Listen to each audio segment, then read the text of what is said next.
لشکر کے باقی جو 2 حصے ہیں ان میں سے ایک میرے پاس ہوگا۔ شمس الدین اور خطلخہ دونوں میرے ساتھ کام کریں گے، اس لیے کہ جو لشکر اس دمشق پر حملہ وار ہونے کے لیے لایا گیا تھا اس میں یہ میرے ساتھ شامل تھے۔ تیسرا لشکر شیر کو تمہارے اور معید الدین کے پاس ہوگا۔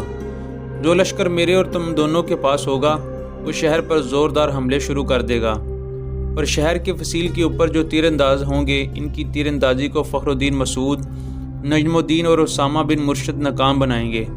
اس طرح اگر ہم تیز حملے کر کے شہر کے فصیل کو کسی نہ کسی طرح گرانے میں کامیاب ہو جائیں تو شہر زیادہ دیر ہمارے سامنے ٹھہر نہیں سکے گا۔ سارے سالاروں نے نور الدین زنگی کی اس تجویز سے اتفاق کیا۔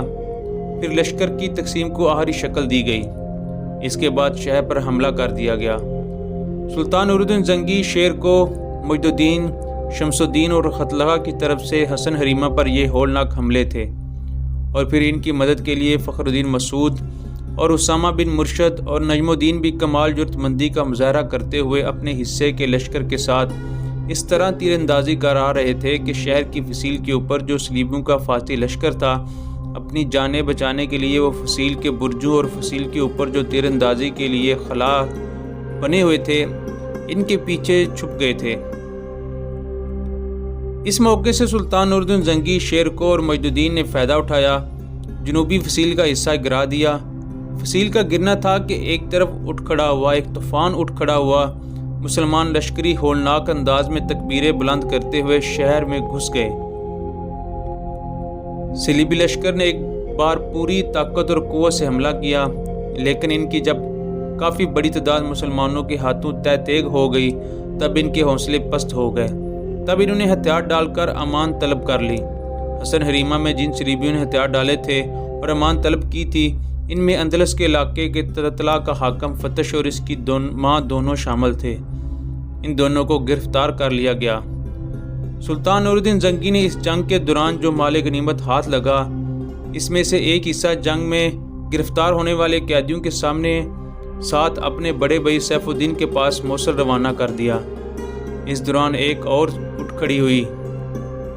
صلیبیوں نے اپنے جو نمائندے سلطان نور الدین زنگی کے شامی مقبوضات کی طرف روانہ کیے تھے اور وہاں موجود نصرانیوں کو بغاوت کے لیے اکسایا تھا تو اس کے خاطر خواہ نتائج ہوئے۔ صلیبیوں کے کہنے پر سلطان نور الدین زنگی کے شامی مقبوضات میں جس قدر عیسائی تھے انہوں نے سلطان کے خلاف عام بغاوت کر دی۔ جگہ جگہ فتنے فساد اٹھ کھڑے ہوئے۔ ایک طرح سے مسلمانوں کے خلاف نصرانیوں نے بغاوت کر دی تھی۔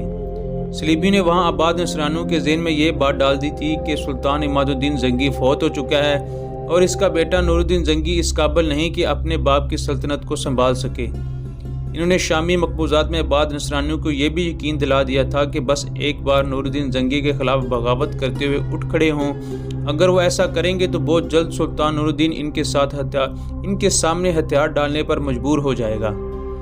یہ صورتحال یقیناً پریشان کن تھی کہ لیکن سلطان نور الدین کے پائے استقلال میں کوئی لغزش نہ آئی۔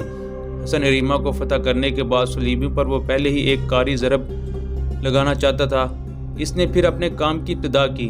اس نے اپنے لشکر کے کئی حصے کیے اور انہیں مختلف شہروں اور علاقوں جہاں نصرانیوں نے بغاوت کھڑی کی تھی انہیں فروغ کرنے کے لیے روانہ کر دیا تھا۔ خود بھی سلطان اس بغاوت کو سر کرنے میں پیش تھا۔ نصرانی بلوائیوں کا خیال تھا کہ انہوں نے جو سلطان کے خلاف بغاوت سرکشی کی ہے اس میں وہ ہر صورت کامیاب ہوں گے۔ اس کے علاوہ طرابلس کے حاکم ریمنڈ نے بھی مسلمانوں کے خلاف ایک اور سازش کھڑی کی۔ اس نے بے شمار اور ان گنت صلیبیوں کو ایک جگہ جمع کیا اور انہیں یہ مشورہ دیا کہ وہ سب متحدہ ہو کر حلب کی طرف پیش قدمی کریں۔ سلطان نور الدین اپنے مرکزی شہر کی حفاظت کے لیے جب ان کے سامنے آیا تو آدھے صلیبی سلطان نور الدین کو اپنے ساتھ الجھائے رکھیں اور دوسرے آدھے صلیبی علیحدہ ہو کر حلب پر حملہ وار ہوں۔ اس طرح سلطان نور الدین کی عسکری قوت 2 حصوں میں بٹ کر کمزور ہو جائے گی اور اس پر قابو پانا آسان اور سہل ہو جائے گا۔ ان سب نصرانیوں نے جو طریقہ کار طے کیا اس کی خبر واقعہ نگاروں نے فوراً سلطان کو کر دی۔ سلطان اپنے سالاروں کے ساتھ اپنے لشکر لے کر نکلا۔ وہ ابھی اپنے عمل کی ابتدا بھی نہ کر پائے تھے کہ سلطان ان پر وارد ہو گیا اور ایسا حملہ کیا کہ ان گنت صلیبیوں کو موت کے گھاٹ اتار دیا۔ اور وہ بے سر و سامانی کی حالت میں بھاگ کھڑے ہوئے۔ اس سازش کے متعلق علامہ ابن کثیر کا بیان ہے کہ اس لڑائی میں ان گنت نصرانی مارے گئے اور جو باقی بچے ان کی تعداد کافی کم تھی۔ ان باغیوں کے کئی نامور سلاروں اور سلطان نے اور اس کے سلاروں نے گرفتار کر لیا۔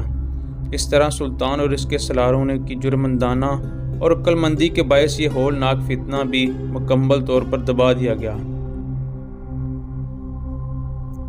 اس فتنے کو دبانے کے بعد سلطان نور الدین زنگی کے ہاتھ میں اس قدر مال و غنیمت قیدی لگے کہ مال غنیمت کا ایک حصہ خلیفہ بغداد کو، موصل میں اپنے بھائی سیف الدین کو اور کونیا کے سلطان مسعود سلجوقی کو بھی بھجوایا۔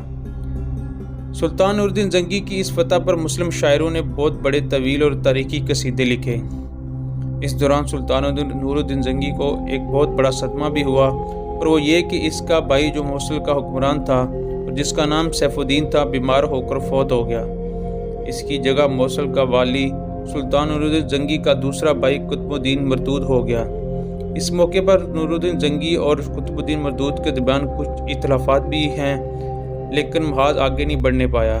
مرنے والے سیف الدین کے وزیر جمال الدین نے دونوں بھائیوں کے درمیان جو غلط فہمیاں تھیں دور کر دیں اور سیف الدین کی جگہ نور الدین کا دوسرا بھائی قطب الدین موصل کا والی مقرر ہو گیا۔ اس موقع پر سلطان نور الدین زنگی نے ایک اور قدم اٹھایا، منجا کا علاقہ بھی چھوٹے بھائی قطب الدین کو دے دیا۔ اس طرح دونوں بھائیوں کے درمیان صلح اتحاد قائم رہا۔ ایک روز کارلوس اور سمرون دونوں بھائی نشستگاہ میں بیٹھے اب باہم گفتگو کر رہے تھے کہ مکان کے دروازے پر کسی نے دستک دی۔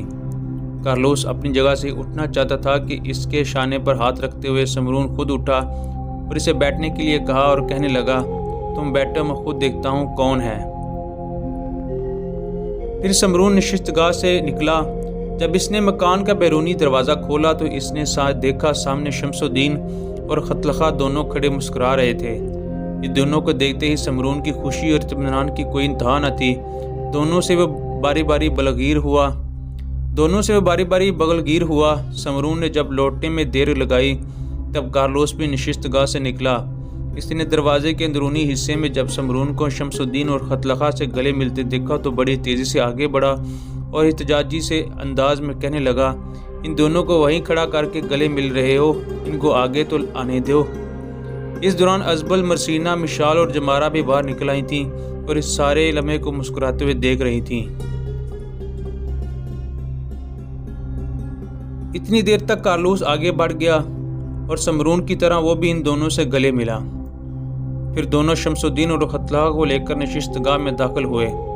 ازبل، مرسینہ اور مشال بھی نشستگاہ میں آ کر بیٹھ گئی لیکن جمارہ دروازے پر ہی کھڑی رہی۔ مرسینہ کو کچھ شرارت سوجی، اپنی جگہ سے اٹھی، دروازے پر کھڑی جمارہ کا ہاتھ پکڑ کر اسے نشستگاہ کے اندر کھینچتے ہوئے بولی، تم بھی آ جاؤ، باہر کیوں کھڑی ہو؟ آ جاؤ، بھائی شمس الدین تمہیں کچھ نہیں کہیں گے۔ مرسینہ کے ان الفاظ پر سب کھلکھلا کر ہنس پڑے اور جمارہ اپنے سر کو جھکائے ہوئے مرسینہ اور مشال کے پاس بیٹھ گئی تھی۔ مرسینہ کے ان الفاظ پر سب کھلکھلا کر ہنس پڑے اور جمارہ اپنے سر کو جھکائے ہوئے مرسینہ اور مشال کے پاس بیٹھ گئی تھی۔ مرسینہ اور مشال کے درمیان بیٹھتے ہوئے جمارہ کچھ سنبھلی، پھر اس نے مرسینہ کو کوہنی ماری اور اپنا منہ اس کے کان کے قریب لے جاتے ہوئے کہنے لگی، یہ دونوں آئے ہیں، ان کے ساتھ بھائی معید الدین کیوں نہیں آئے؟ مرسینہ بھی سرگوشی کے انداز میں جمارہ سے کہا، مجھ سے کیوں پوچھتے ہو؟ یہ جو دونوں آئے ہیں ان سے پوچھ لو، اور پھر تم لوگ خود ہی کہتے ہو کہ وہ مردم بیزار ہیں، تو مردم بیزار ہمارے پاس ان کے ساتھ کیوں آئیں گے؟ اس پر جمارہ بڑی سنجیدگی میں کہنے لگی، نہیں مرسینہ، بھائی معید الدین بہت اچھے ہیں، مردم بیزار نہیں، بس ان کی دل شکنی ہوئی ہے جس کی بنا پر وہ لوگوں سے ذرا کھینچے رہتے ہیں۔ جمارہ کو خاموش ہو جانا پڑا، اس لیے کہ سمرون نے شمس الدین کو مخاطب کیا، میرے دونوں بیٹوں، میں تمہیں اپنے گھر میں خوش آمدید کہتا ہوں، کیا تم حلب سے آئے ہو؟ تم دونوں ہو کیا امیر معید الدین یہاں نہیں آئے؟ اس پر شمس الدین نے خطلخہ کی طرف دیکھا اور خطلخہ کارلوس کی طرف دیکھتے ہوئے کہہ رہا تھا، دراصل ہمارے شامی مقبوضات جگہ جگہ بغاوتیں اٹھ کھڑی ہوئی تھیں، ان علاقوں کی ذمہ داری ہمیں سونپی گئی تھی، بغاوتوں کو تو ہم نے فروغ کر دیا ہے، لیکن اس دوران سلطان کو یہ بھی خبریں ملیں کہ انطاکیہ کا بادشاہ ریمنڈ ان گنت صلیبیوں کو اپنے پاس جمع کر چکا ہے۔ اور اس کے کیا ارادے ہیں ابھی تک کچھ پتہ نہیں چلا۔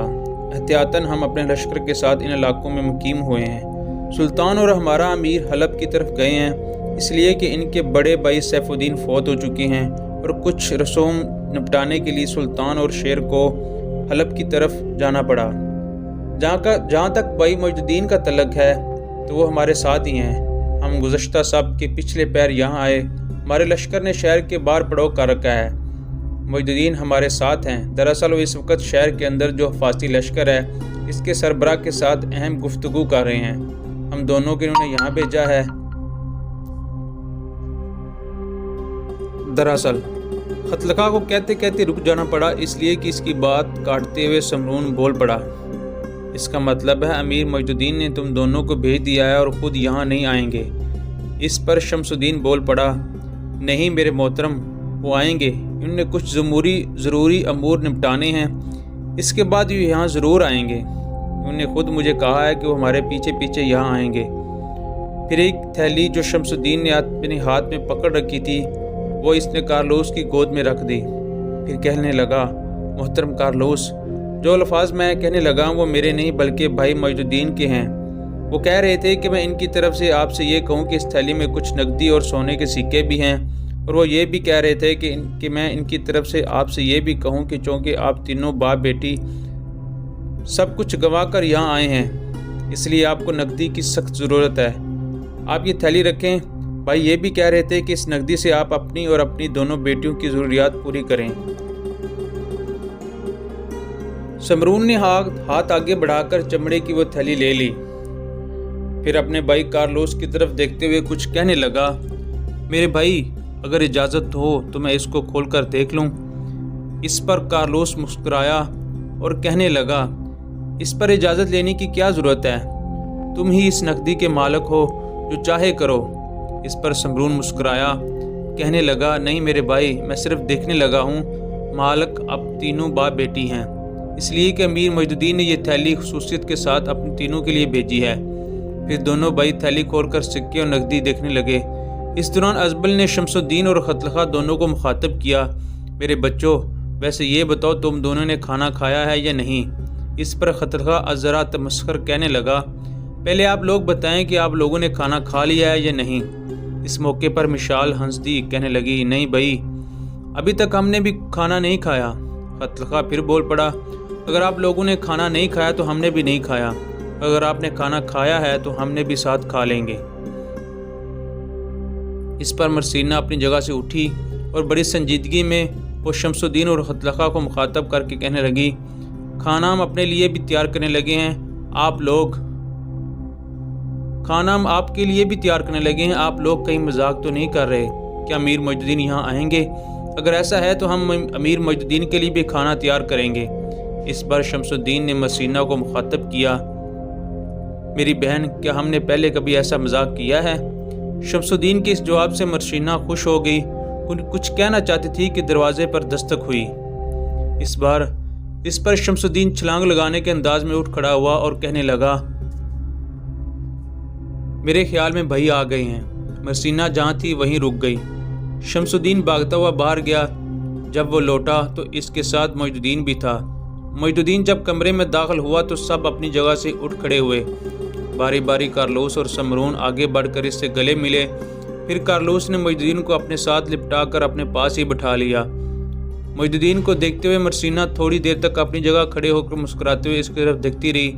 معید الدین کے آنے سے اس کی حالت ایسی ہو گئی تھی جیسے راتوں کے سایوں کا فراغل میں صدیوں کے پیاسے سے وصل جو پیشولک استحان پر ناچ کر اٹھے ہوں، جیسے لب سے رنگ و دستانہ انداز خاموشی میں اپنی صداقت بھری روات کہہ اٹھے ہوں، جسے چاہو تن کے ابلتے سینے پر اپنائیت کے سجے سیفوں نے دنگ رنگ جذبے اوڑھ لیے ہوں۔ معید الدین کے آنے پر چونکہ باہر جانے کے لیے مرسینہ کھڑی تھی، لہذا دوبارہ اپنی شست پر بیٹھی نہیں، وہیں کھڑی رہی۔ پھر اس نے جرمندانہ اظہار کرتے ہوئے معید الدین کو مخاطب کیا، امیر معید الدین، آپ کی آمد سے پہلے ہم تینوں بہنیں کھانا تیار کرنے کے لیے اٹھنے لگی تھیں۔ اچھا ہوا آپ آ گئے۔ کھانے میں آپ کی پسند کی کوئی چیز ہو تو بتائیں، ہم وہی تیار کریں گی۔ معید الدین نے مرسینہ کی طرف دیکھے بغیر کہہ دیا، خاتون، مجھے فقیر کی کوئی فرمائش اور تمنا نہیں، میں ایک کانا خدا پرست اور تارک اللذت انسان ہوں۔ میرا جیسا انسان تھوڑے اور مختصر سے خورد و نوش بھی خوش ہو جاتا ہے۔ معید الدین کی ان الفاظ پر لمحہ بھر کے لیے مرسینہ افسردہ سی ہو گئی، مگر وہ جلد ہی سنبھل گئی۔ اس نے جمارہ اور مشال کو اشارہ کیا، پھر وہ کھانا تیار کرنے کے لیے وہاں سے نکل گئیں۔ دوستو، اب تک کے لیے اتنا ہی۔ انشاءاللہ ملتے ہیں اگلے ایپیسوڈ میں۔ اگر آپ کو ہماری ویڈیو پسند آئے تو ہمارے چینل کو سبسکرائب کیجیے گا، بیل آئیکن کو پریس کیجیے گا اور نیچے کمنٹ سیکشن میں اپنی رائے کا اظہار ضرور کیجیے گا۔ تب تک کے لیے ہمارا اور آپ کا اللہ حافظ۔